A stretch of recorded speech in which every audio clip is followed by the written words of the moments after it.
हम कुछ पेशेंट्स को कोल्ड थेरेपी देने के लिए बोलते हैं और कुछ पेशेंट्स को हीट, तो ऐसा क्यों, क्या डिफरेंस है, मतलब कब कौन सी देनी चाहिए? There is a huge logic behind it. जैसे कि किसी को एक्यूट इंजरी हुई, एक्यूट इंजरी यानी कि विद इन 24 आवर्स कोई कहीं से गिरा, जैसे फ्लोर पे गिरा या सीढ़ियों से गिरा और उसको चोट लग गई, ठीक है, तो वो एक्यूट इंजरी हुई। और क्रॉनिक इंजरी होती है जैसे कि ऑस्टियोआर्थराइटिस या फिर lumbar disc prolapse which is causing severe pain. तो these kind of things are chronic pains. तो पहले तो हमने कैटेगराइज किया पेन को दो कैटेगरी में, acute and chronic. Now comes to cold and heat therapy.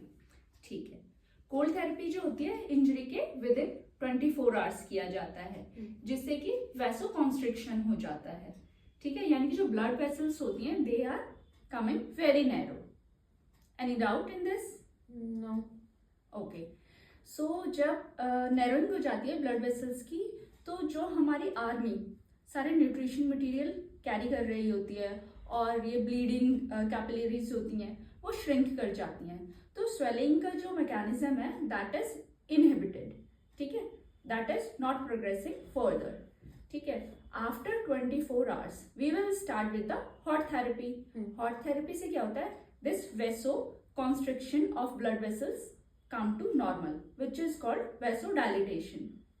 Okay, so that's why within 24 hours of injury we should apply cold therapy and after 24 hours hot therapy.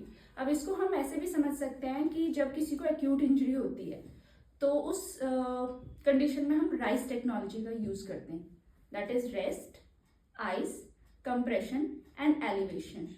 Before 2003 rice was used. After 2007 price was used, protect, rest, ice, compression and elevation. And now a new term has been came in feature, you can say peace. So what is peace now? Protect, elevation, acute anti-inflammation, avoid anti-inflammation medication, compression and elevation, that is called peace. That's it. Thank you, ma'am.